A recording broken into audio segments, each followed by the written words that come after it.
So today, Yeah. we're sitting here with Flora Balana, the entrepreneur behind the brand Flowee. We produce reusable sanitary pads for women that last up to 2 years. Most women in the rural areas, most women and girls cannot really afford to buy pads. They end up using things that are not really healthy. The only way you can really get where you have to go, you need to make mistakes that you will not repeat. You know how hard it is to just get one person to be on your side? It means you're heading somewhere. You can't go out because, your mess is coming and you ain't got no money. You got to stay home for 5 days. So Yeah. I want people to know what's going on here because there are a lot of opportunities. Flora Balana, thank you for being here. Can you tell us a little bit about yourself and what got you started? Yeah. Thank you so much for this opportunity, by the way. I'm really grateful to actually be able to talk to somebody and to get a platform where people can actually hear what I do and what I make. So my name is Flowee Handles. I'm 30 years old. I am Tanzanian in terms of nationality, and I have created a brand called Flowee Pads. Basically what we do at Flowee Pads, we produce reusable sanitary pads for women that last up to 2 years. Apart from producing reusable sanitary pads, we teach people, because we believe, based with the people that we meet, teachers, students, and all that, there are many people, so you can't really say I'm teaching this. So for us, we teach people, but most especially women, on how to make reusable sanitary pads using hands and sewing machines. Okay. Yes, but apart from that, we work with women in the rural areas as our sales agents, because up to present, most women in the rural areas, most women and girls cannot really afford to buy pads. Apart from them not being able to afford to buy pads, so with that in mind, they end up using things that are not really healthy. They'll use maybe dirty socks, they'll use old clothes, some will use cow dung. It's a lot, and it causes problems later. So we train women on how to sell the products. But the reason why we work with rural women is because those rural women, they know each other. They're in groups. So they can actually buy the pads in installment. So they can put a down payment, maybe 3,000 or 4,000, to get a package of, because our pads sells for 15,000. So you're saying 3,000, 4,000, and 15,000, you mean in T-shillings, correct? Yes, in T-shillings. People Yes. might be like, wow, that's expensive. Yes, in T-shillings. So that is like $2, I don't know, $1 down payment. Okay. Yes, so that they can actually build up to get to 15,000, which is like $4 USD, 5 USD. Yeah, so the women, they not only sell the pads, but we also teach the women on how to deal with the whole menstruation and health, because the right knowledge is very important to actually know what to expect with your body, how your body is going to act at a particular time, and when you get these products, how to maintain them, because it's something that you are reusing. So you have to know how to wash it, how to keep it, how to dry it, so that it can actually last for the 2 years. Okay. Yes. Did you see a need in your community or something? What did you create this? Yes, so the reason I started this, I remember when I finished my university, but before finishing my university, ever since I got my own period, I remember my community around, it wasn't ready to support, because it's something that it's sacred. Okay. And people don't really talk about it. So even if somebody is experiencing challenges with it, you really can't say, because it's not supposed it's supposed to be a secret. Okay. So that's how we grew up, knowing like that. Taboo. I grew up with all that notion, and I grew up knowing that this is something that nobody has to know. This is mine. Whatever, if I'm dying with it, But then, when I finished my university, I was already inclined to do community work. I was already moved with community work, and I really wanted to do something that can help me, give me experience, and also help others. So I had volunteered volunteered with many organizations. And my focus was in the rural areas, because that is where the problem is. So I went to this place back in 2018. I was volunteering in this project. It is called to improve student participation in class. And we were at Kagera, Bukoba. We were at Bukoba, which is in Kagera region in Tanzania. It's at the north, near Uganda. It's like at the border between Tanzania and Uganda. Yeah. So when I was there, when we were doing that project, because we were there for 3 months, I noticed a pattern. Like when we were in class, we were doing something, maybe creating teaching materials, or just doing some games or anything with the students, would go like, maybe today they are 20. No, they're always more than 20. Sometimes they're like 50-30, but the girls would reduce. So today they're here, tomorrow someone is not here. Gotcha. Yes, that pattern went on like for a very long time. Then one day I asked them, I'm like, okay, please tell me, why do you come to school this week? You don't come to school another week. And when I was asking them, I was really concerned because you cannot be, I'm like, if you keep missing school like that, it means there are some things that you're missing. Definitely. Yes, most of us don't come to school when we're in period. That's why we're not coming to school. And I was like, what? Really? Yes. And I asked them, so what do you do? Well, what do you do when you're in period? And they said, we don't do anything. Some they just, they told me because of the way they used to maintain themselves, they have like a hut outside of their homes where they have dug holes, and that girl, the one who is in period, has to sit there for the 5 days. So it means you sit from this hole. When this hole is somehow maybe full, it's not really full, but yeah, you move to another hole, you know. There's a Swahili name for it, Tobotundu, something like that. There's a Swahili name for it, I've forgotten it. Then I'm like, if that's the way you maintain yourself, there's no way you can come to school because you really don't have anything to wear. And then I asked them, do you know what pad is? Some knew it, some knew what the pad was, and some didn't. Yes. And that got me really concerned. So I went back and then so I understood this from them, and I'm like, okay, cool. I'll see what I can do just to help. So I went back to the organization that I was working with. I asked them, I'm like, these girls, we are here doing a project that we want to improve student participation in class, but there are girls that keep on missing school because they don't have pads. So can we please maybe set aside a budget, we buy pads and give it to them, you know? And because the organization I was working with, they do not do charity work. They're like, we don't do charity, we don't do donations, but let's see what we can do because this is challenge and it actually kind of interferes with what we are trying to achieve with the project. So you're actually making a point to try a way to see how we can help. So they went and discussed. They had agreed, okay, we'll donate some pads. So we went, they set aside a budget, we bought some pads, we went and gave it to them. But the pads that we gave them, they were disposable pads. Okay. So we gave them the pads, we told them how to use the pads and all the knowledge.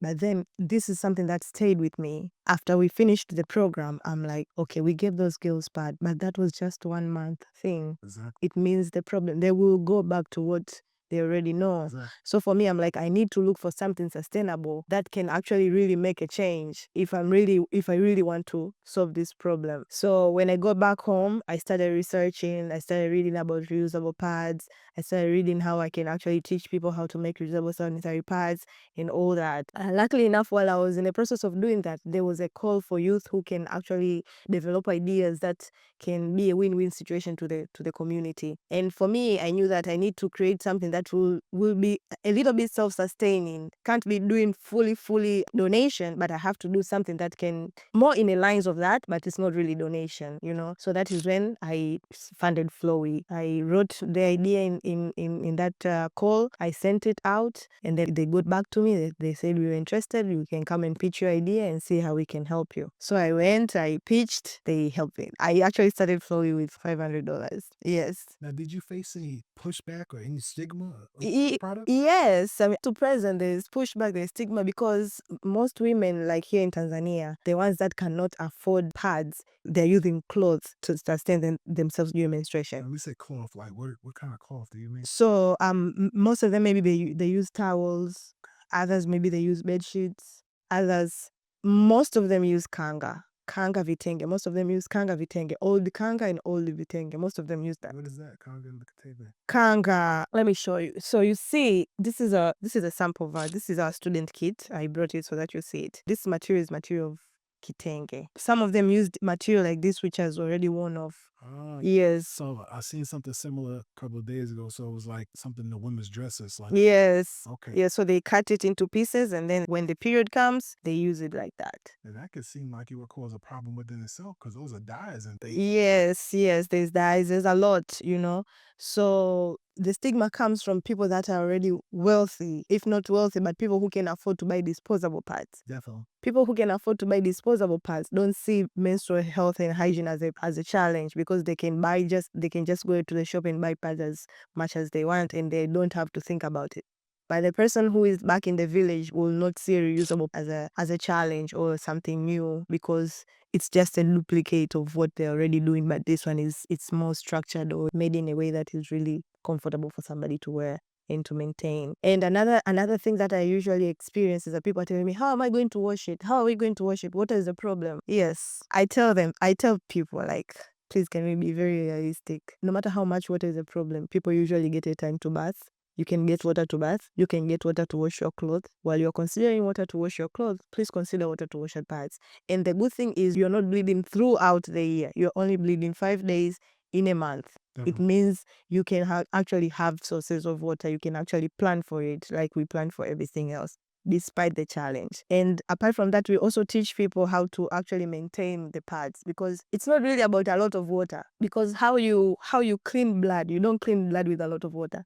Okay. Yes. So we teach people how to clean the blood from the pads, that when you're cleaning blood, even not from the pad, even from anything, you don't mix blood with any ingredient first. Okay. You rinse it out by itself. Okay. When it goes, you add soap and everything else. So God give the cleanser, the waters. Yes, yes. But when you add anything, like when there is blood and then you add soap, causing stain. That's how it's gonna catch stain. Yes. So No, I mean, but I never really knew that. yes. So now with that knowledge and all that understanding, we try our level best to put it out there so that all the women that we are dealing with and the girls know about this information. Wow. Yeah. So with all of that, so then how did you handle the challenge when the people were giving you a problem on it? Like how are you handling it now? Because that's what I was thinking previously. I'm thinking like, you got some women that's been using pads for years, right? Yeah. And all of a sudden you come with this reusable Yes. pad. And some people like, exactly, well, how do you clean it? Some people feel like they too above it. Yes. But they don't want to have to deal with anything that Yes. just want to discard it. So like how did you present it to them to make it appealing or at least make it acceptable for people to start trying to even use the product that you offer? So I did two things. First, my biggest focus was on the areas that they really needed it, because they will get the concept and it's not going to be very hard for me to disseminate the information to them. Number two, to the ones that were they already like biased and they feel like they're above it, I show them that the feeling that they have, that is a privilege which other people don't have. So I try to tell them that I understand that this is not for you, but this works for other people. And I would really appreciate if you would be very grateful to know how fortunate and privileged you are, that you don't really need to use reusable pads to maintain yourself, but this actually works. And because you have privileged, you can actually help me help people that are not that cannot afford to buy disposable pads. I tell them in a way that they make a change by helping me, helping those people. At the same time, they're helping the environment, because if more people use reusable pads, it means less disposable pads that are being turned to the environment. So you basically offer them to be a part of the solution. Yes, that is what I do. So even now as I speak, I write proposals, I write projects, I go to different companies and I ask them to set aside the money for their CSR. That is basically how I operate. I ask companies to set aside a certain amount of money, the one that they have to give back to the community. So they give it to me, I produce the pads, and I go give it free to the community, and I add education. Yes. Wow. I did have one question I wanted to ask you. Yes. In the beginning, you was talking about with the girls and they have to, sit in areas, they missing days of school. Yes. So do you give education on menstrual cycles as well? Like, because I know in the beginning, a lot of women, it's new to them. They don't know when it comes, this all of a sudden just pops up. So they like, well, I don't know personally, but I'm assuming it's some type of schedule. Yeah. The woman knows they can prepare Yeah. that time. Did a lot of the girls in the beginning, did they know their cycle or their schedule, or how you assist them? So what we do when we meet the girls, we teach them the whole changes is going to occur in their bodies. So we deal with the girls that are around standard 4, standard 5, because standard 4, some of them might have started menstruating, but some of them might have not. So we provide the education to them prior to them actually reaching puberty, so that they know what to expect. And for the ones that are already menstruating, we have a calendar that when we already give them education, we give them a calendar which they use to track their period. Okay. So they can tick today, day 1, day 2, day 3, day 4. And then they have to keep counting. So the next month, they will, back in their mind, because they already had something that they are tracking, they'll know my period will start maybe this day. Exactly. Yes, because it's 20 period length is from 25 to 28. So we tell them you start counting when you finish your period. So next month you have 2 dates to anticipate that this is the day when the period will start. Yeah, because that's what I was thinking as well. Because if they don't know exactly when it's coming, Yeah. see the luxury that some women have when they use the disposable ones, they pre-buy. Some women just keep it in their purse. Yes. If something happens, they have it. But in this situation with the girls that don't really know or they don't have, Yeah. if it comes, they're just stuck. They're just out in public. Yeah. It's like that can be extremely difficult. It seems. Yeah, that is true. That is true. So that's why we try our level best to actually like donate the parts to them. But also in the education, while we are giving them the education, we always tell them to actually to always carry a pad. Okay. Yeah, to always have a pad on with you because you never know. Sometimes period comes just when you're stressed or you got bad news or you just too surprised. Women body is really mysterious. What do you hope that this helps or solves? What is it? My hope as a person, me, Gamma Flora, I really want to be able to reach more girls. That's not bad. Because I know through reaching these more girls, I can actually be able to help them. And my main focus is to actually end period poverty. For me, I'm like the world has a lot of problems already. I wouldn't want menstruating being one of them, while menstruation is an actual where life begins. Because if a woman doesn't get into puberty, it means she cannot get pregnant, she cannot have baby. We wouldn't have a population if women were not menstruating. So why would that be a challenge? That is not supposed to be a challenge. Women are not supposed to be ashamed of it. You're supposed to honor it. It's supposed to be respected. That is what I'm trying to get to the community. But our work is not only about the product, because we know the way the society is and the way the women are in our community, they are facing a lot of challenges. Many of them, most of it being economical challenges. That's why we have integrated sales agent initiative working with women in the rural areas so that they do not only depend on their husbands when it comes to money. That is number 2. And number 3 is the knowledge. We make sure that we do not only give you the pads, we do not only give you an opportunity to actually work with us and earn a little bit of money, but we also try our level best to give you enough knowledge so that you can actually be able to use it in your community, use it with your kids, with your nieces and aunties, so that the knowledge is there, which will help to solve the whole problem. Because the fact that somebody cannot afford a pad, it means they're actually not economically stable. Yeah, so we are trying to solve that. We're trying to solve the economic issue. We're trying to solve the awareness or the knowledge in the product itself. Wow, that's very interesting. Yeah. So, what do you consider the proudest moment of Flowee? The proudest moment. The fact that I'm here right now, I'm really grateful for that. Because for me, I always tell most people this. For me, Flowee has never been something that was really mine. It is something that was given to me to actually be able to solve the problem. So even when I go through challenges with it, I try my level best to remember that this is not mine. It's not really mine. I was given to solve the problem. And the proudest thing is that up to present, we have distributed more than 50,000 reusable sanitary pads. With our challenges and everything that we're facing, we have distributed more than 50,000 reusable sanitary pads. We have taught in terms of awareness raising when it comes to issues of menstrual health and hygiene and sexual reproductive health to more than 20,000 students.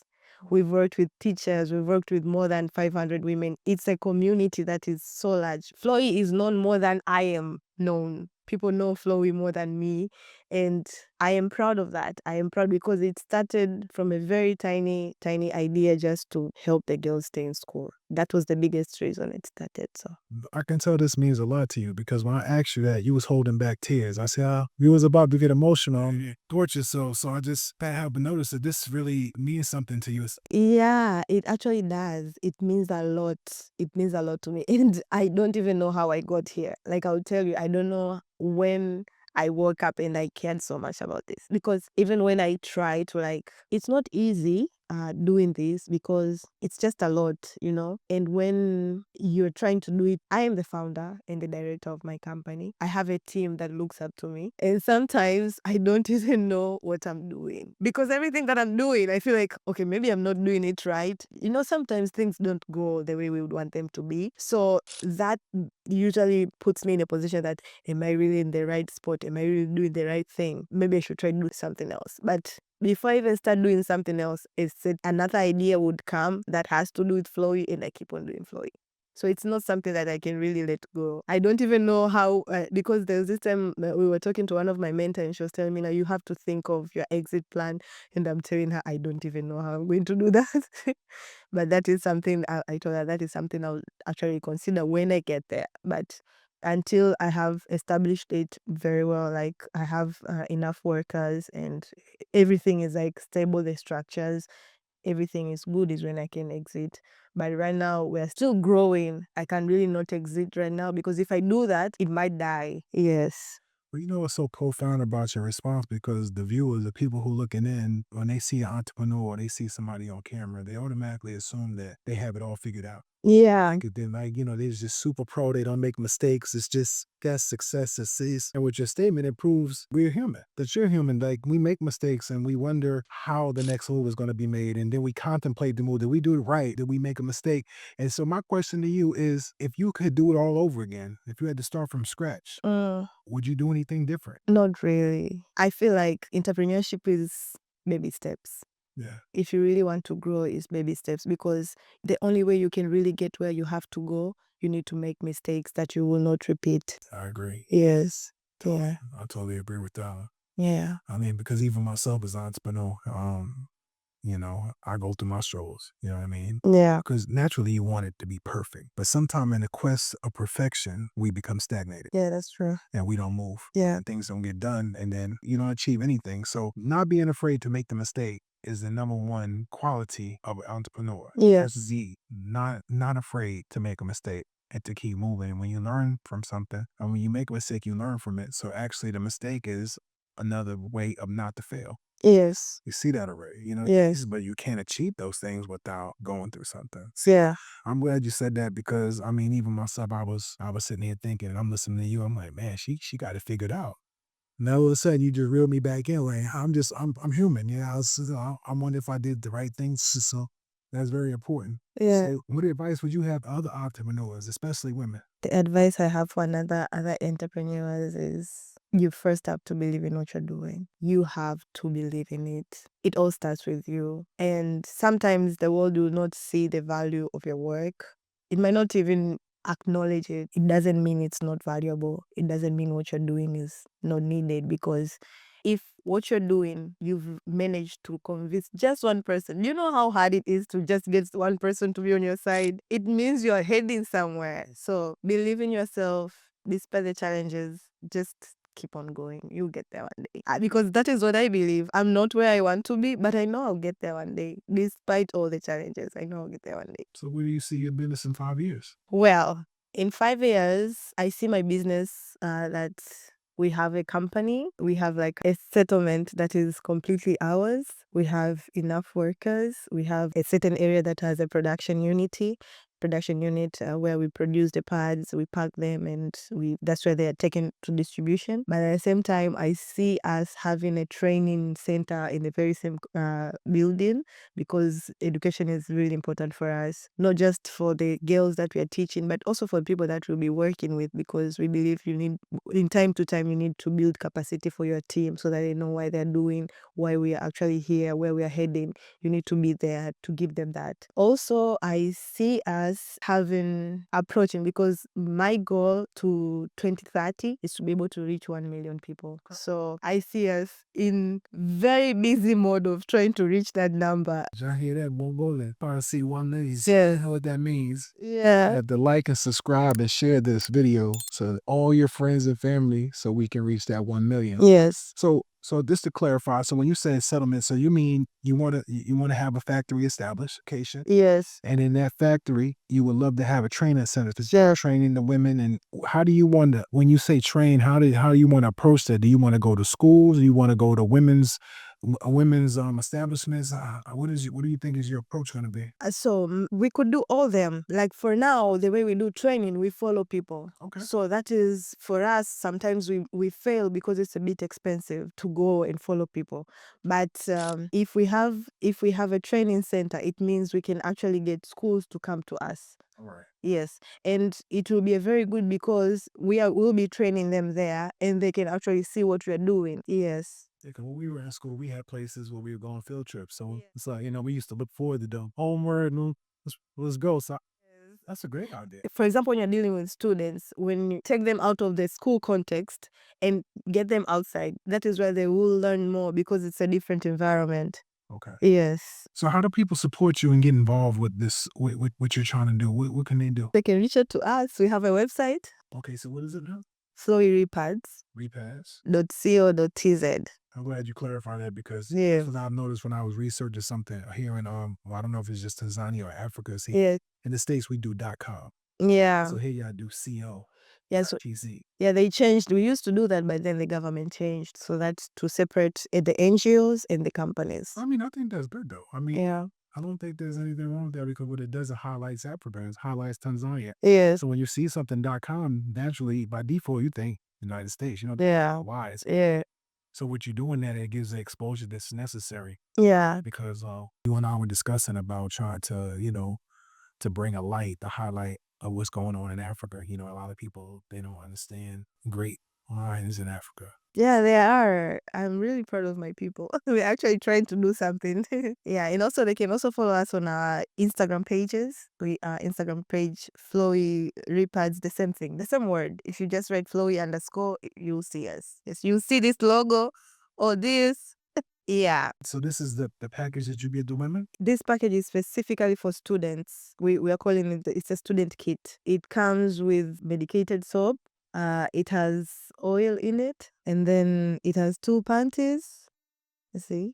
Okay. 2 panties, and then it has in the instruction manual and a pocket Gotcha. where you can put your pad, the dirty pads. It has the pads themselves. It has 4 pads in it. So this is the pad.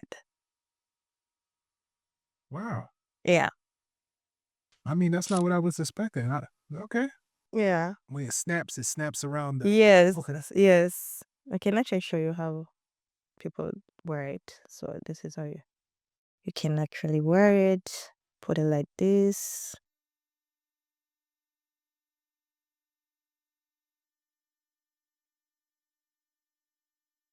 Okay. Wow. Yeah. Now, with that, I only know because when I was younger, I used to get the dreaded store run from my mother. Yeah. Because at the time she used tampons, but Yeah. I used to have to get Super Plus because I understood later on that women had different flows. Yes. So according to how women's menstrual cycle is, I know some women are light, some medium, and heavy. Let's say, for instance, according to what levels the women are, how long would the pad, last? How long? What's the saturation level and things of that nature? Okay. So despite the level of anybody's flow, you're not supposed to stay with this pad for more than 3 hours, because if you exceed that, the microbe from your blood and the heat and everything might cause you diseases. Okay. Yeah, so you have to, like, when 4 hours reach, even when you're wearing disposable pad, you're not supposed to exceed 4 hours. So every after 4 hours, we need to change your pad. Okay. Yes, but also because we know women have different cycles, in our packages we have 3 regular and 1 extra large. Gosh. Yes, and also the women that we work with, and they would say my flow is a bit heavy, so we can actually customize. So others we give them all large. Okay. Yes. Now, with the larger ones, do they have different padding or different ingredients? Like, what are the ingredients inside? The larger ones are just a little bit large because of the floor. They're a little bit large. But the materials that are used to make these pads, the middle layer, like this is the outer layer, which is a bit soft and comfortable. It's the one that receives the blood. And then we have the middle layer, which is, we are calling it microbial. It's called microbial something. It has a technology that it absorbs enough blood. Okay. Yeah, so it can actually absorb more blood compared to a normal towel. Okay. Because if you're using a towel, it will only suck in the blood, and then it starts leaking. Because after a while, if it gets too saturated, Yes. repelled much. Yes, So, yes. So the one here, the middle one, the microbial layer, it actually has an absorptive power to be able to absorb more blood. And then the outer layer, this layer, it's a leak-proof layer. This is where it doesn't leak. okay. Yes. That answered my question. I was wondering, like, what if it happens, like, before 3 hours hit, it just Yeah. came overwhelmed so it wouldn't leak? Yeah, no, it wouldn't leak. It doesn't leak. Okay. Yeah. But it will continuously absorb though. Yeah, it will continue to absorb, but then you're not supposed to exceed 4 hours. Yeah. If you exceed 4 hours, it gets too wet. It might even leak because now it's just full. Yeah. Yeah. I'm amazed. I mean, I hear it all the time. Women do discuss, some of the stuff that they go through, and with us men, we take for granted. You don't realize a lot of the tests and trials that y'all go through, but this by far, I mean, it's a lot. Yeah, it is. It's a lot. And I would tell you, like, people would ask me, how do women use cow dung? When you hear they use cow dung to maintain themselves during menstruation, they actually make a tampon out of a cow dung. So they take the cow dung, they roll it like this, and then they cut it into pieces like this, and then they dry it. And then when they dry it, they take a piece of cloth, they put it around the cow dung, and then they insert it. That can be sanitary. I am. Like, I know it's not, but yeah, that's what they do. Yes. So yeah, this is a must. You definitely have to get this product out there. Yeah. Something like I say, I mean, people in America, they complain if they coffee is not strong enough. You know what I mean? But here, some places, people are really trying to figure out how to just contain their menstrual cycle. Yes. And it's amazing to hear some of the options that people have to utilize just to get something that's natural. You're gonna be dealing with this every month. You go through the same thing over and over and over. Yeah. I could definitely see where this product would answer a lot of those, freedom for women. You know what I mean? Yeah. You can't go out because your mess is coming and you ain't got no money. You got to stay home for 5 days. So Yeah. that's been a eatful. I mean, I learned so much today, and I'm pretty sure a lot of men that they're viewing this, they have a different respect Yeah. for the God gift of the menstrual cycle of the women. Yes. And see some of the things that they go through. And then for a lot of women out there, you probably answer a lot of questions and made them, because a lot of women are probably keeping this to themselves, even though it's natural. Like even my daughter, Yeah. she would need some menstrual pads or whatever she needed. She was hesitant. I need you to go to the store and get, I forgot how she used to, word it, but it was like almost embarrassing to her to ask me to go get it. And I'm like, girl, listen, I haven't been here and none of that. You know how many kids like that? I've been dealing with this one since my mother, she had me running back and forth to the store. So I'm a little probably a bit more comfortable with it than most people. But you're right. It's nothing to be ashamed of. I mean, it is a blessing. And a lot of women, they would love to have a period. Yeah. Some women that had to have hysterectomy, they don't have anything. They can't have a period. You know what I'm saying? So, Yeah. and then not to mention the women that go through menopause, and their period starts to hurt is a painful thing. So I'm glad the way you expressing it, that people can understand, don't be ashamed. And this is something that's natural. This is what we go through and we should embrace it. And this is the way to embrace it. This is the way to protect it. And one of the best ways to handle that situation is use Flowee. Yeah. So I don't know if you want to share it. You said something about something you was excited about earlier. You were approved for something. Yeah, so I got approved for it's called the United Youth Program that they'll be held in a conference in Paris this November, and I got a chance to go there and talk about Flowee and my work and all that we're doing and what we're trying to achieve, and see if we can get more people to support us. Wow. Yes.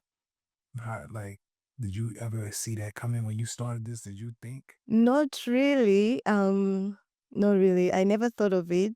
I've been seeing people go different places so that they go to different places and talk about their work and they get funding and all this. And this is the question that has always been back in my mind. I always asked myself, will I be able to get to that level one day so that I can maybe move out of Africa and not move, I mean travel out of Africa, yeah, and then go talk about my work, see how many people I can get for them to fund me and to support me what I do, to make it to actually help me scale, because I know my product in the way I run my company, it can be duplicated to other nations and other countries.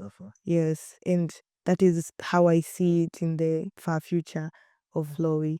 So this opportunity I feel like it came at the right time, and I'm all ready to embrace it and see how I can make the most of it. That's excellent. Yeah. Now, people contacting you, do you have a direct contact like email, or do you want people to reach out to you on your platforms or Instagram? We have Instagram, Facebook, LinkedIn, and Twitter. Although most of Twitter is somehow banned in Tanzania, you need to use VPN. I didn't know that. Yes, you need to use VPN. So I know a lot of people will not go through, especially my people will not go through trouble to go through VPN. So I mean, you can actually reach us through the website Okay. and Instagram. The minute you text our Instagram page, I get the message directly. Like we've linked it that I am the one who will be responding directly.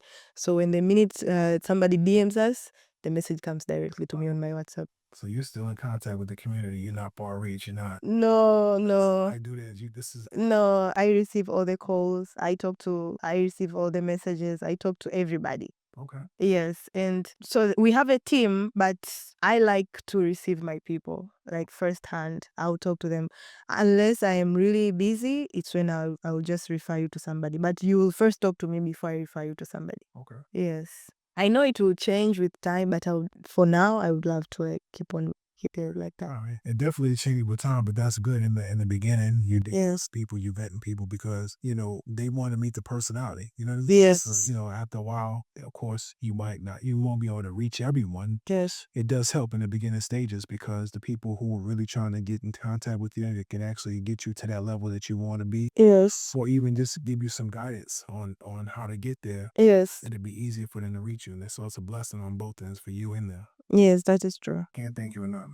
Thank you too. I was really looking forward to this.